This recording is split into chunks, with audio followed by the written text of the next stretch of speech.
The next episode of The Commercial Break starts now. 2:30 in the morning! Oh, yeah, cats and kittens, welcome back to The Commercial Break. I'm Bryan Green. This is my dear friend and the co-host of this show, Krissy Joy Hoadley. Best to you, Krissy. And best to you, Bryan. Best to you out there in the podcast universe. Let's get into it. Let's get it on. Elon and Donald, they're making nice again. So don't worry, doom and gloom is back. It's back on the market. It's hip and trendy to be a nihilist, as they would say. The whole world falling apart. But Reggie Watts does not think so. Reggie Watts, the constant optimist, says to me via his social media posts on Instagram, he says, hey, it's cool, dude. It's all going to work out. This is just part of the process. I like his perspective. I'm going to trust it. I'm going to trust it because otherwise it's hard to sleep at night. It's hard to sleep at night. Yeah, and then hard to get out of bed. It is. It really is. I wake up in the morning and it's like, holy shit. Yeah. We live here in Atlanta, and just recently the unrest, let's put it that way, the protests that I think people are well within their right. I mean, it's in our Constitution. We have a right to protest. It's right to assemble and gather and protest, whatever the fuck we feel like. I do not agree with the vandalism and violence. I think I think you're playing into the hands of the people who want to do harm. But anyway, it's here in Atlanta, and I fear that pretty soon we're going to be seeing trucks roll down the street, and I just am not for it. I'm not for it. And people who I'm very close to, who lived through this in another country, i.e. Venezuela, that it's given them PTSD. It really is. It's crazy. So anyway, I just want to let you know, Elon and Donald are making nice. They're sucking each other's teeth again. I'm sorry too. ChatGPT went down for a couple 12 hours yesterday. What? Yes, I was very fuddled. When did that I was very happen? frazzled. Because I was using it to be my personal chef. It went down for me. It gave me a great recipe, by the way. What did it give you? Did you just say, give me a recipe No, that I I can said cook? if you were a Thai chef, what would you cook with these ingredients? Oh. And I gave it, chicken. I had ginger, I had fresh ginger. To which it said, smash burger, baby. No, but it gave me a great recipe. Oh, but that's a good idea. I never thought to use it like that. I got, we have a sponsor, Eat Clean. I got my Eat Clean box. I know, and I tried it. They're good. It was this is not a commercial, by the way. You'll hear the commercial, but you'll know when we have a commercial in the commercial break, you'll know that it's a commercial. But it was all it was kind of weird because a lot of it is South American flavors and foods that we got. And that was very interesting to me. I wondered if they had any insight into who they were sending the box to. Maybe. Plantains and... Oh, yeah, I didn't get any of that. You didn't get any of that? Very interesting. Yeah, very interesting. Maybe they did a little homework and sent it to us. So very nice of them. We tried our first one last night, and it was very good. Anyway, you'll hear the commercial. You can go do it. But ChatGPT was down for like 12 hours because I thought I had blown it up again. It was out for millions and millions of people. And the word on the street, or the reason given, was that too many requests at the same time. And I thought, there I am, blowing up the entirety of ChatGPT, again with my ChatTCB. I'm asking it to do too much. It's crazy. I know, right? I mean, said to it, so I'm giving it all these tasks, like as the TCB. Yeah, you've gone deep. Encyclopedia. I'm deep into this now. Yeah, you've gone I didn't deep. want to be, but now, I can't. You were very resistant. I was, but if you can't beat them, join them. You know what I'm saying? If everybody else is going to be ahead of me because I'm not going to make the same mistake I did with the internet in general, or real estate, or Clubhouse, or Fireside, or Facebook, or Instagram, or TikTok. All of those things, I was late to the game because it seemed like advancements that probably could do harm in the end, and I didn't want to be a part of it. Well, you were right. I was right. And I am right about this. But, okay, it would take 10 people a year to do the project that is taking ChatTCB, a couple of months to do, which is ingest, read, identify everything about the commercial break, become the super brain about the commercial break. And that way I can ask you questions and refer back to things, callbacks and episodes. And hey, put together all of the Frankie B episodes. So last week we did the 35,000 episodes of the commercial break, the endless day. And then on that Tuesday, we didn't have a guest episode, and we're not going to do an episode. I was like, I'm just going to run a TCB classic, quote unquote. And I asked ChatTCB, what do I do here? And it said, listen, the third most talked about thing on your podcast and referred to on the internet and in your feedback with your comments is Frankie B. Do a Frankie B. Here is a super cut of all of the mentions of Frankie B from season 1 and season 2. The most Frankie B heavy seasons of the commercial break. And so I was like, yeah, okay, great. It's a 2-hour episode of all of the mentions that we made of Frankie B, all the videos we broke down. It was a long episode. We got a ton of comments about that. People were like, that's great. I love it. Thanks for running that. I really appreciate it. ChatTCB now understands the commercial break. It does. But it's so much fucking information that I think I'm the one responsible for the outage of ChatGPT. I can imagine I'm one of the reasons why is because I'm adding tasks on top of tasks. So I'll say, I want you to, every 10 episodes you get through, it's going through every episode, right? One by one, bump, bump, bump, bump, bump. And just digesting the transcripts? Digesting the transcripts. And the reviews, right? And anything out there on the internet, and I feed it, sometimes I'll feed it comments. I'm not going to put like personal information in there. I don't put people's names or phone numbers or anything. Right. But if I get a comment, good or bad, cut, paste, put it in there, with that non-identifying information. So it's understanding also how people are appreciating the commercial break. And then whatever comments are on the internet, then it can go out there and identify. So I'm doing that, and then I'm asking it to give me 4 things from that. First, number 1, I want you to have deep understanding of the personality of the commercial break, which so far it's come back with, you guys are really 2 fucking morons. Brian got it wrong. Yeah, Brian got it wrong. Oh, that was funny. I'll talk about that in a second. So, number 2, I want you to summarize the episode, identify all the segments and topics that we talked about, snip out any bits that we would do, bits or clips at the beginning, and then, compile these into organized lists in your own memory. I don't need to have them. I just want them available if I ever need them. The third thing I want you to do is put together a one sheet on each episode. Like, here are the topics. Here is a summary of it. Here are some timestamps that are important to know. Like any kind of beats that we hit on it. So it's doing all this stuff, and then it's categorizing the episodes. It really is amazing. It's amazing. Doing all of that. And then I say, hey, and I figured out that it kept timing itself out. I explained this to you. It kept timing out. I'd go away it takes like an hour for it to do one episode. So I would go away because I'm not going to sit there for an hour with staring at chat. It's not my friend. We're not at the bar. It's a thing. So I go away and I'd come back and it would give me like just the first 5 minutes of an episode in a summary. And I'd be like, what's up? I've got 55 more minutes. So I figured out it was timing itself out. So I wrote a prompt that told it to check in with itself every 20 minutes to make sure it was still on track. So now it's moving much faster. Oh, great. So then I say to it, hey, every 4 hours. You really are overloading. I know. Meanwhile, I'm asking for recipes. You say, give me a recipe. Brian is giving tasks inside of tasks inside of tasks. Yeah. I'm like down the wormhole with this thing. And so now I'm like, every 10 episodes, give me some insight into what's going on with the commercial break as you're going along. And it's giving me amazing insights that all blow smoke directly up our asses. I know. It is the most, I love it because it's the best super fan we've ever had. It is. I noticed what you sent me last night.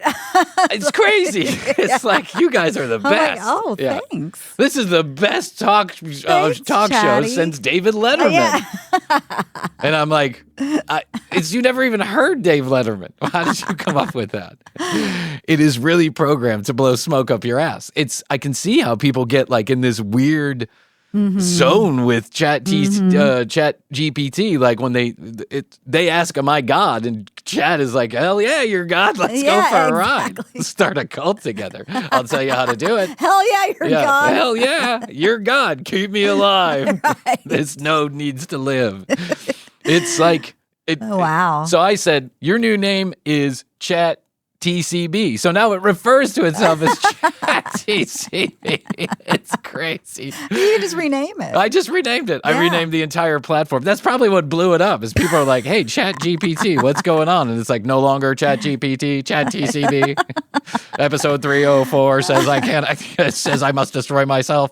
It's just like this insane rabbit hole that I've gone down, but I find it very useful to with the show. Like I said to it the other day, we're thinking about doing merch, and we're thinking about adding in sticker packs to anybody who buys merch. Let's say you buy a t-shirt and we throw in a sticker pack, 5 stickers, and then we randomize the stickers so everyone has a chance at like getting some. We'll make like 10 of each, and then you have a chance of getting like a rare sticker. I mean, a rare sticker. Who fucking cares? Collectible. Yeah, like a Dick Tracy, like a Dick Tracy toy from McDonald's. So I say, hey, chat, what are some early taglines from the show that we could use on these stickers? And it came up with like 20 ideas, 20 things I had forgot we even said. Grass-fed gas. Oh, yeah. Yeah, your tasty teeners, Jeff's Jizzy Jazzy Jeff. Jizzy Jazzy Jeff's tasty tea sacks. Like, just like weird stuff. What was it? 1 podcast, 2 friends, no money, something like that. That's right. That was a good one. Yeah. I thought to myself, that was a good one. Still true to this day. Yeah, we could use that in episode 783. So GPT goes down for like 12 hours, and people immediately take to the internet to memify everything. And some kids didn't know what to do. They had to do their fucking homework. Right. They actually had to do their homework, and they were freaking out. Papers are due. Lawyers are trying. Lawyers have fired legal assistants because they don't need them anymore.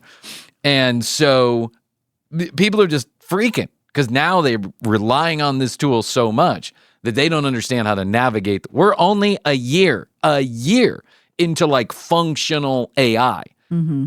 And people already don't know how to live their lives without AI.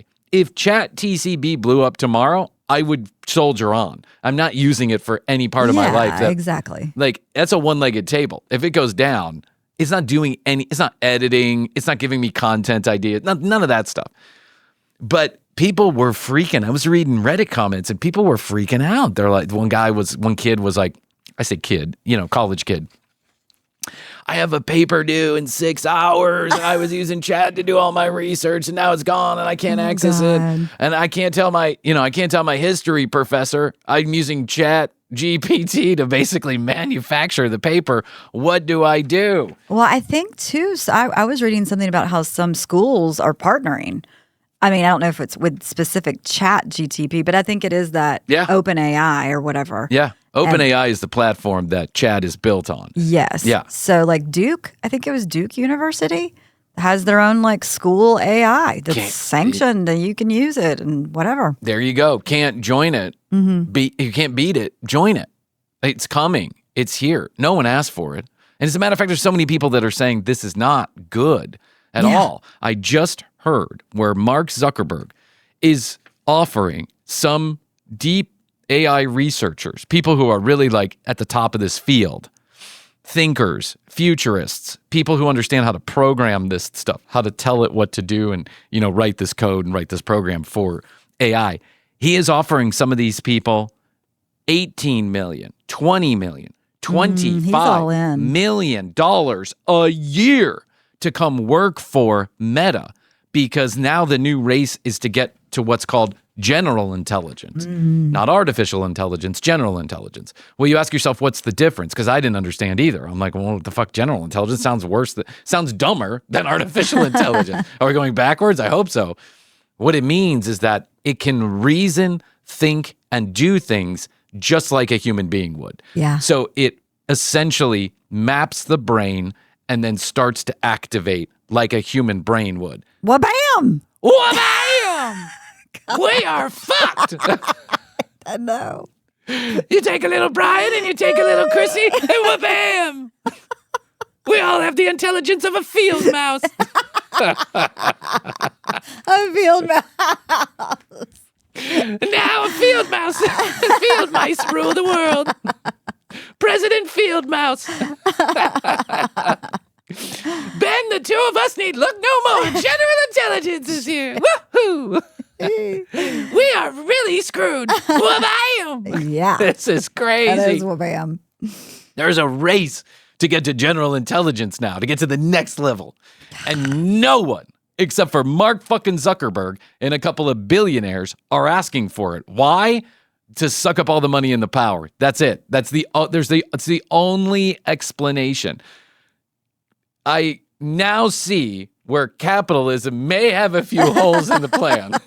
I can see now. Only now is it becoming clear. Right. I'm not anti-capitalist. Don't get me wrong. I'm not a communist. I'm not a socialist. I don't think those things are all that great either, because I've seen it in action, and I have loved ones who have seen it in action. It doesn't work all that great either. But this is like, it's Orwellian. That's the only way to put it. It's fucking Orwellian. Yeah. It's crazy. We're now going to rely on general intelligence to just do the thinking for us. We're going to be dumb as doornails. Ever seen the movie WALL-E? Yep. Where everyone's riding around on their Fatmobile that's scooting around, and they're drinking their soda. Yeah, their soda, and they're watching TV endlessly. And that's where we're going. There's no other possible explanation. And I think that is the best version of what happens. The best, because we're on a spaceship somewhere just, mindlessly, endlessly being entertained with no money needed. The worst version of that is idiocracy, which is already here, really, quite frankly, with Donald Trump president, just like idiocracy said. That's it. Yeah. It's unbelievable. Oh, man. Life imitates art way too much. Way too much. Let's think of Reggie. Let's think of Reggie. Yeah, let's. A lone voice in the void, screaming out. Him and Gavin Newsom. Him and Gavin Newsom. I think Gavin's a little less optimistic than Reggie is, but I like the thought that Reggie is out there. He's just one of the smartest guys I have ever met in my entire life. He thinks like nobody I've ever met. And he is saying this is all part of the birthing process, essentially. I'm summarizing what he's saying. I am general intelligizing what he said, and that is this is part of the birthing process, and we are all about to be reborn. We're going through the birth canal right now. Yeah. So let's take the most optimistic view of this and say that maybe it's all going to be okay. Yeah, maybe when we're in the villages down in Florida, everything's paid for. We don't have to work, neither do our children. We just go out and live lives of creativity. Our job is to just be there and create and watch the world as it blossoms as it blossoms into something terrible and disastrous. I read about this a while ago. I put it in my notes, but I just kind of pulled it up again. In May, about a month ago, in California, Washington, in Whatcom County, Whackham County, down by the old whacking tree. I was beating my meat down at the whacking tree, the whacking stick. In late May, 70,000 pounds of honeybee hives overturned driving down the street.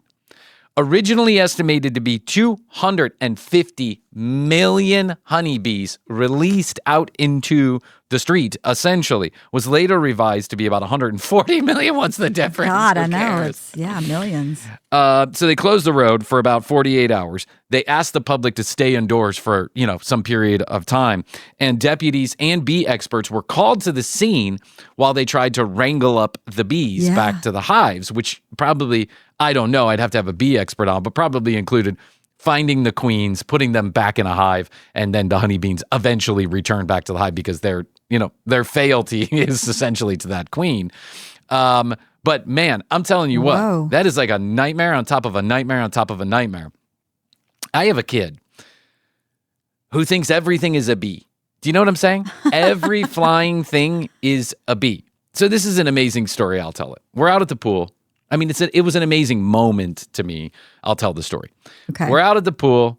It's very cold in the pool, and Dad ain't going in. There's just not any way. I'm old. I'm not interested in cold water anymore. That's not my thing. Kids like cold water, and crazy human beings like cold water, like Joe Rogan. I'm not. Okay? It's not for me. I don't care for it either. I don't care for it. My body was not built for it. So the kids are in the pool, they're splashing around, and one of my daughters, who is terribly nervous around any insects whatsoever, starts screaming bloody murder. There's a bee! There's a bee! Daddy killed the bee! There's a bee! And I'm like, I know, because I've dealt with her for most of her life. After the first 9 months, Dad was on hand. I say, it's not a bee. I don't know what it is, but it's not a bee. That's my instinct, is to say, it's not a bee, hun. And a bee is only going to hurt you if you're swatting around like a crazy person, screaming and yelling your full head off. I said, you got to be calm. Mm-hmm. It's not there to hurt you. It really has no intention of hurting you, right? And a bee sting is not the end of the world if it does happen. It's not. It hurts a little bit. It'll go away, right? But you're not going to get stung by a bee unless you're like whacking at it. So you can't do that. You just have to remain calm. But it's not a bee. Well, and she's like, and she's still screaming, and then she points over, and on one of the stair rails is a dragonfly. Oh, I love dragonflies. They're beautiful, and they drink from the pool. Yes, they do. I've seen it for years go on in my backyard. We have, I don't know, a dragonfly nest somewhere. I don't know what's going on, but every year they come back, and almost every time that we are swimming, the dragonflies swim, they buzz down. They skim the water, and I think they're drinking the water. That's what I think is going on. Even though it's salt chlorinated water, I guess they drink. Listen, I've seen squirrels. Yes. I've pulled out little baby chipmunks who were drowning in the pool. Frogs. I mean, I've pulled out everything out of that pool. And I'm like, oh, honey, that's not a bee. That's a dragonfly. I don't like it. I said, they don't have teeth. If they do have teeth, they don't bite people. I said, and quite frankly, there are two kinds of insects that I have noticed are rather interested in human beings. That is the mosquito for me. God, the wood bees, the bees, mosquitoes too, but those are fucking miserable. But the wood bees, the carver bees, right? The big fat bees. Oh yeah, they're big. That burrow into the wood and stay there forever. They seem to be interested in human beings because they'll meet you at eye level. They will. And they'll just hang around you, right? And you go, get away. And it'll just water away, and then it'll come back. It's like I've had full conversations with carver bees before. Like I'm a crazy person. My neighbor thinks I'm a crazy person because I'm out there talking to the carver bees. I'm like, all right, dude, what do you want to do? Carpenter bees? Carpenter bees. Okay, I'm sorry, I said carver bee. Someone when I was little used to call them carver bees because they would carve out wood. And so I've taken to call them carver bees, but they're carpenter bees. We'll call them carver. Carver bees. They're at your local old country buffet. Yeah, exactly. Carver bees with Wilbur out front. That's right. So the carver bees, and then the dragonflies. I've noticed over the years with the pool in the back and them always being around, is that they kind of take an interest to the humans. They'll zip around you and see what's up. They will. So in an effort to show my daughter that there's no impending doom around a dragonfly. They're not going to bite you. They're not going to hurt you. They may come close to you, but just leave them alone. You're bigger than them. They're not interested. Well, I scoop up some water in my hand and I see, honey, it just wants to drink the water. And all of the fucking sudden, the dragonfly is flying close to my hand. Yeah. And I'm like, I was just trying to show her that that's what it was doing, and all of a sudden the dragonfly lands down on my hand and starts drinking the water. And I was like, wow. And then it gets scared and it goes away, right? And I'm like, oh, I could not have even planned that well. That was a Disney moment. I know. Let me do it again and see what happens. Because I can see the dragonfly, back on the stair rail, land on the stair rail. And I go, see, it just really wants to drink the water. No shit, the dragonfly comes back and drinks. It came back. It did this 3, 4, 5 times. I love it. It was unbelievable. Still had convinced my daughter about nothing. She still didn't like it. She was so much more scared. She wanted me to stop because she didn't like the fact that the dragonfly was around me. So eventually I just let it go. I'm like, I'm not going to convince her in this moment that this is not dangerous. But a dragonfly, took my cue and came into my hand. Yeah, I was hand feeding a dragonfly. It was quite crazy, actually, quite beautiful. Reggie might be right. Maybe we just need to look on the bright side of things. If the dragonflies are okay with us, well, hell. Yeah, no, it's still going all to shit. But 25 to 140 million honeybees, which are the kind that do sting, Well, they travel around. I've seen this in shows. Like there's a whole thing with the almonds in California, those almond trees, and they import in trucks full of honeybees to come and pollinate and create the almonds.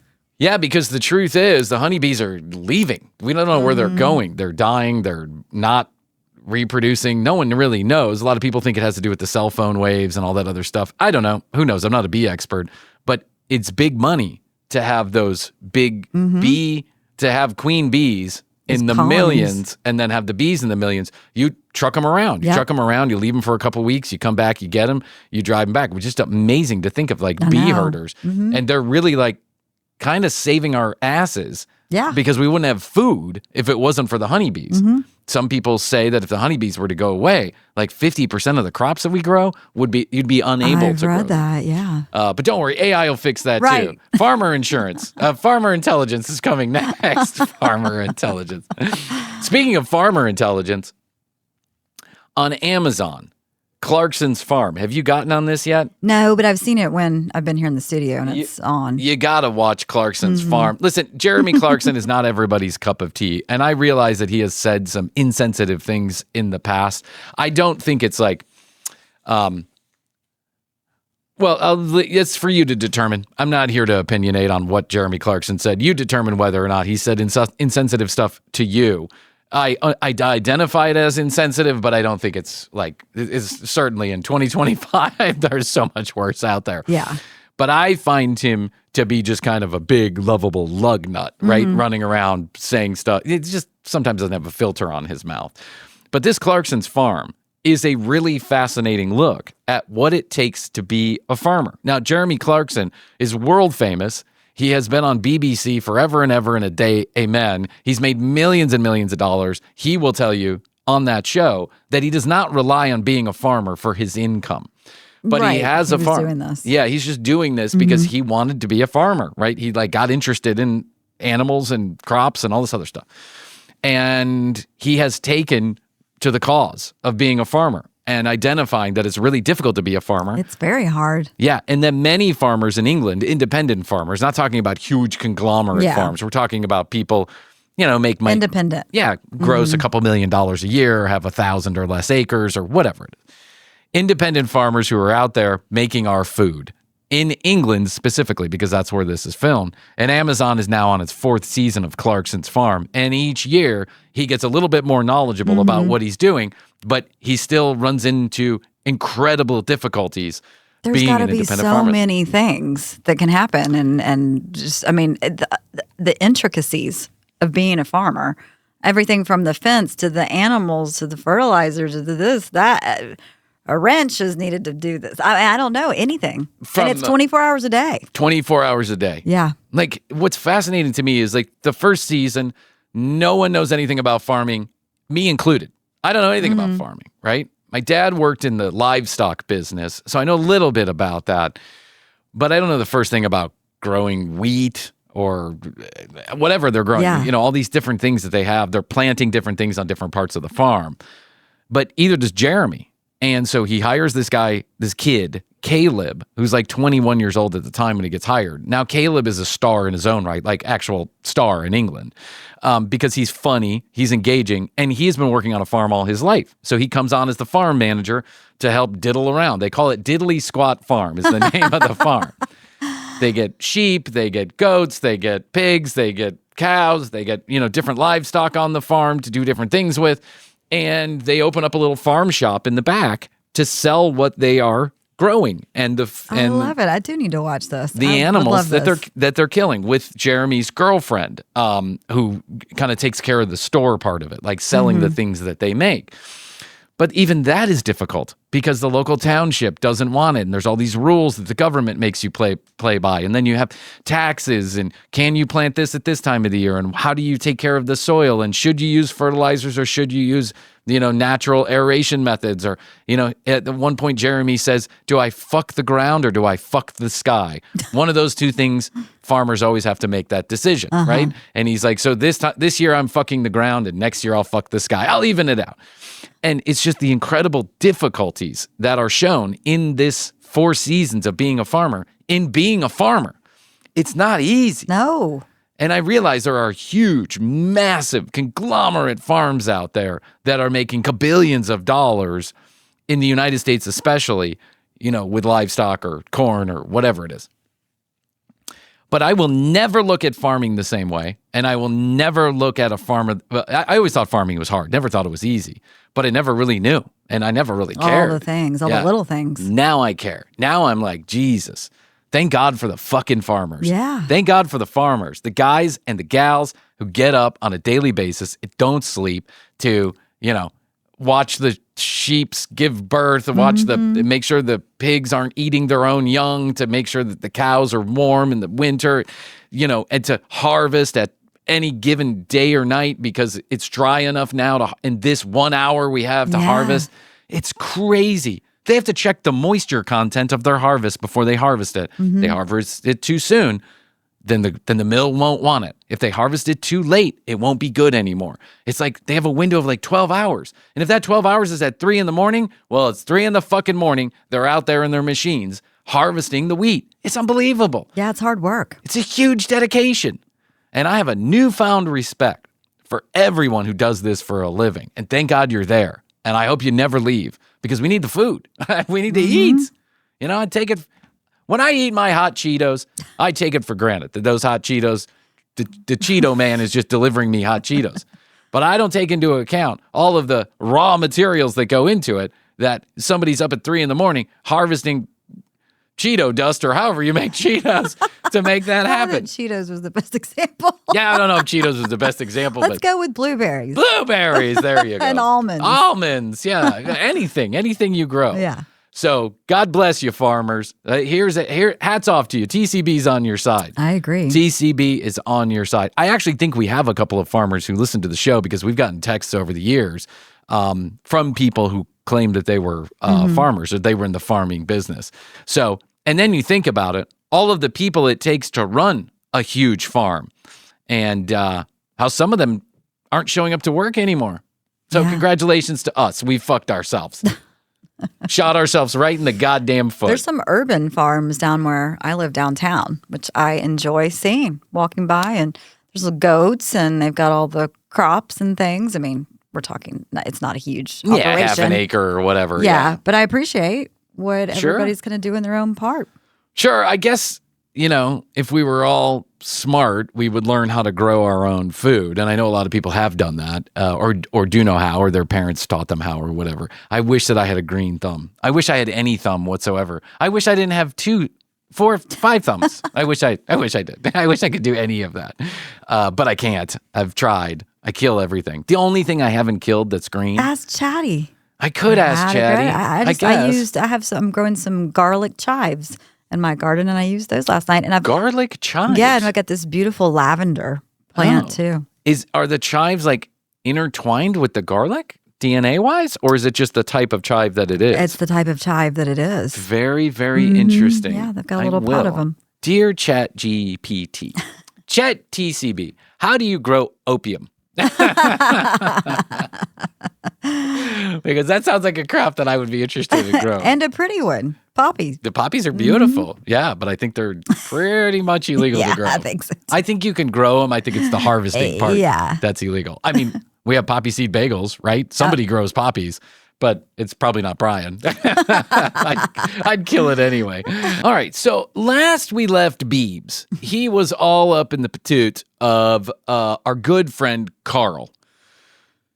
Carl was a mega preacher from a mega church known as Hillsong. We all remember Carl. Up in New York. Yeah, up in New York. Well, all over the world, really. Well, right, but Carl's was in New York, right? Yeah, I think he would travel around, but I think you're right about that, is that like that New York was his quote-unquote home base. Yeah. This is the church that we talked about where it's like a club and they had red carpet and a velvet rope. He's got a Victory V. He's got a Victory V. Can't preach on a full dick. He was dropping stacks of cash at young girls' moms' houses to pay them off so they wouldn't talk about his affairs that he was having.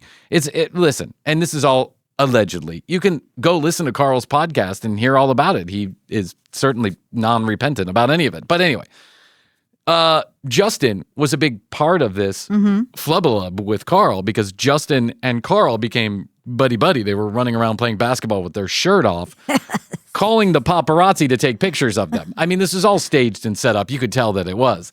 But okay, whatever. Carl needed the people to show up at the church, and Justin wanted people to believe that he was on the good side of the Lord, I suppose. Yeah. Justin has had really kind of a string, he got that. Remember, he got bitten by a flea or something? The frozen face syndrome? Yeah. And half of his face wouldn't move for a while. And so he had to cancel a tour back at the beginning of the pandemic because of this. Apparently, it took a lot of rehab and recovery to get better from this.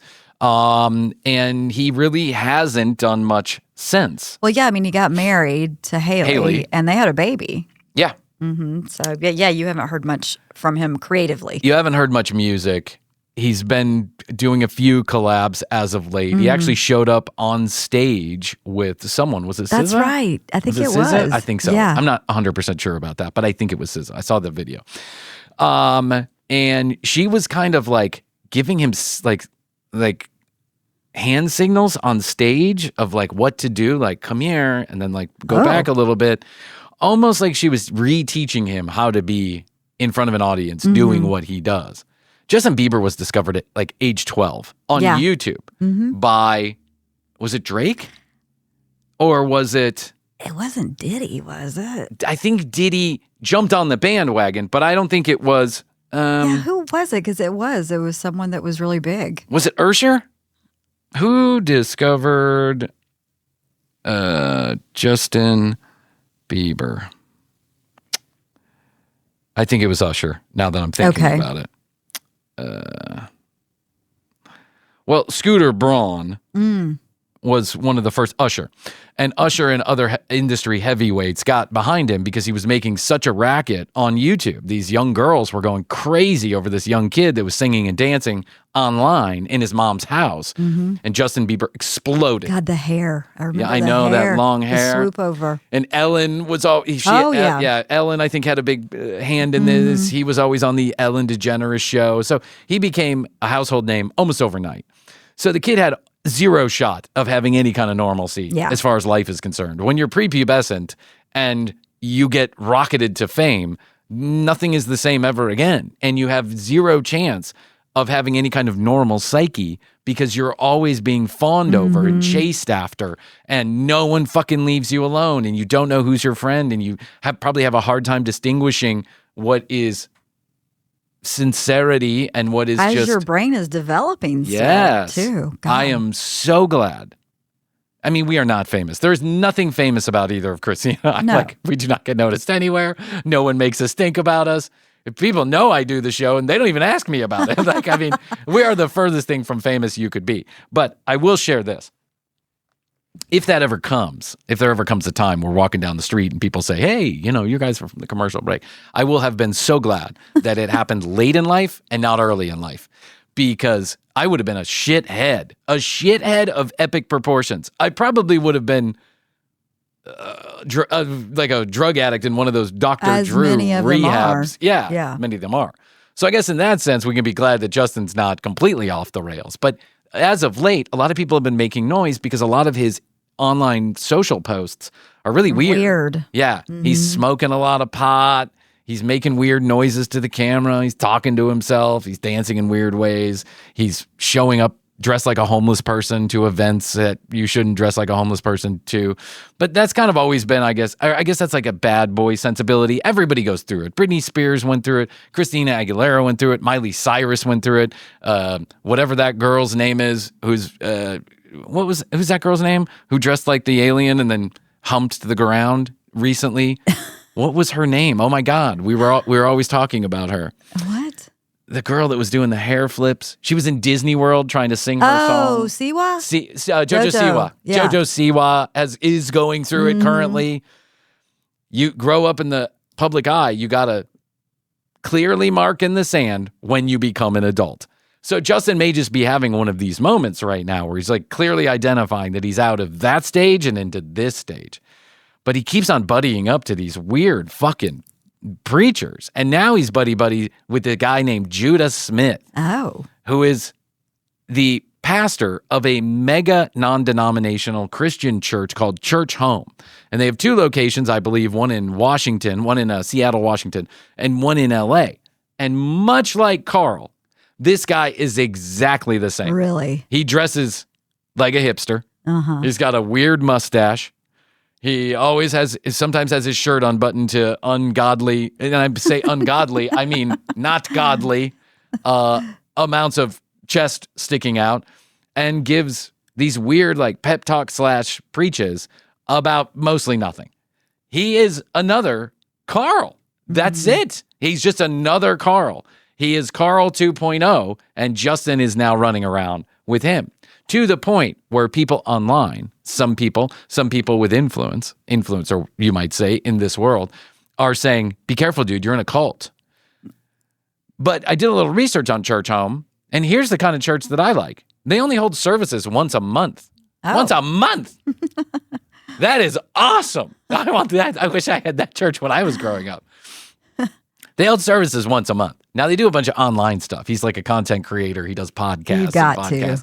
You got to. But they're going to church once a month. And while this like neo-Christian Christianity that a lot of people are observing these days, this like, non-denominational megachurch shit, we have one here right near where I live. It's huge. Yeah. It's huge. It's called North Point Church. And we got stuck in the traffic the other day. Oh. Like we happened to be driving in the back roads going up north somewhere over the weekend on Sunday. And we got stuck behind some of this traffic. We got like in the same street that this church was. Yeah, they have to have like directors, like there traffic. was sheriff on every corner for like 2 miles. There must have been thousands of cars that were coming out of that church. I couldn't believe it. I was like, holy shit. This is crazy that this many people. Now, I've heard that some of these mega churches are just big hookup institutions. Like that's where you go if you're single and ready to mingle. Yeah, and you want to meet somebody that's kind of got the same frame of mind, but then let's go out for a couple beers after church. You know what I'm saying? Let's go for a boozy brunch. Yeah, let's go for a boozy brunch. But I do worry about Justin because I don't know. And this is all speculation from Brian's brain. And I'm not trying to kick the kid while he's down. But I think Justin has been through some shit that we just don't know about. He's searching. Like, I think he went through some shit with Diddy. And I think he went through some shit coming up in the super A-list celebrity world. He had to have. That just normal people don't ever see. They're not ever faced with these choices or these consequences or the things that happen. And now Justin is desperately trying to glom on to someone who can give him some kind of direction somewhere. But those kind of people in those kind of moments, like if you're in that psyche and you have that kind of weird, vulnerable mentality, you can get sucked in easily to people who want to manipulate them for their own good. Does it not do Church Home a whole bunch of fucking good to have their lead pastor have an association with Justin the Biebs Bieber? Of course it does. Ellen DeGeneres knew it. P. Diddy knew it. Usher knew it. They knew it. They all knew that Justin was the thing that was hot. And if they glommed onto him, it would up their brand 5 inches, right? It's very transactional. All of it's very transactional. And I do feel bad for Biebs. And so I'm offering this once and one time only. You can come to my house. We will have TCB hab, just like rehab, but the TCB hab. You can come here. You can sit here with Krissy and I while we do the show, and we will slowly pull you out of whatever phase you're going through, inch by inch. Yeah, let's talk. But we'll make a little farm. We're going to make a little farm. That's right. It's Barkston's farm. We're going to have Blue out there. Barkston's farm. Barkston's farm. Blue's going to be the farm manager. Yes. And we don't want anything from you, Justin, except for one social media post every hour. That's it. That's it. It's not a big exchange. It's a little bit of return for a lot of good we're going to do you. So, Justin, my offer stands. I'm only going to say it once. I know you're listening. TCB Hab is here for you. And Barkston's farm is right out back. Sweet of you. I've got dragonflies. Yes, you do. Everything's a bee. I've got Carver bees. I've got lots of weeds, some of which might be digestible by human beings. I'll I'm bring not sure. over my garlic chives. Yes, garlic chives. Krissy's got garlic chives. Your breath will smell so bad the paparazzi won't want to be around you. Okay? This is the place you need to be. I know this. I know it seems like we're offering a lot. No one will suspect you here either. No! Remember last time you were in Atlanta? Everything went great. People ran you out of town.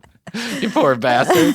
They really did run him out of town. I know. That was crazy. Other rich people in Atlanta, Justin Bieber wasn't good enough to hang around. I never understood it. I mean, leave the poor kid alone. I guess I do understand it when you got traffic and paparazzi and all that other stuff. But, I mean, you know, everyone's living in their gilded lilies. Like, they're gilded lilies? Everyone's living in a gilded lily. Do you really that bothered that there's a couple extra cars down the street taking pictures? They're not worried about you. I think that's what made people mad, is that they didn't get all the attention. No, could be. Yeah, well, fuck you. All right, Justin. Offer's open. Offer stands, kid. We're opening up the line of communication. That's right. We're open here from 11:30 to 2 p.m. Most Tuesday, Wednesdays, and Thursdays.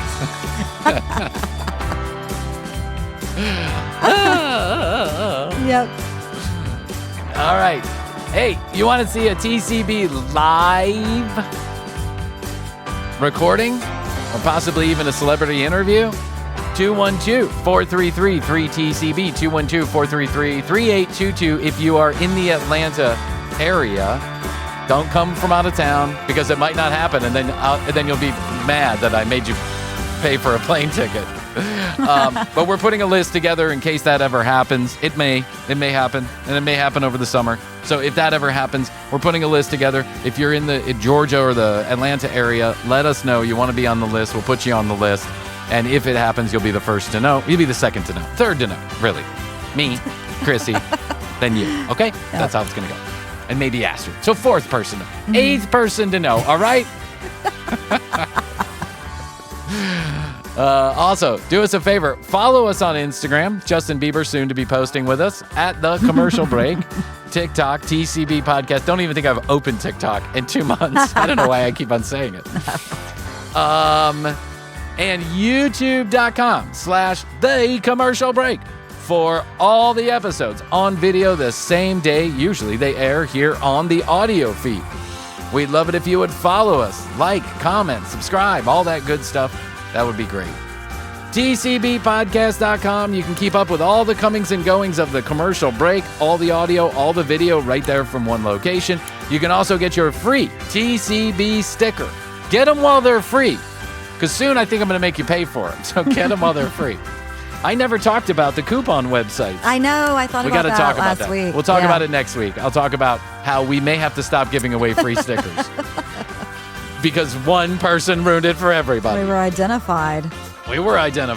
And we got thousands of sticker requests in one day. It's crazy. Anyway, go get your free sticker now while they're still available. All right, Krissy, I guess that's all I can do for now. I think so. All right, I'll tell you that I love you. I love you. I'll say best to you. Best to you. And best to you out there in the podcast universe. Until next time, Krissy and I will say, we do say, and we must say, Goodbye.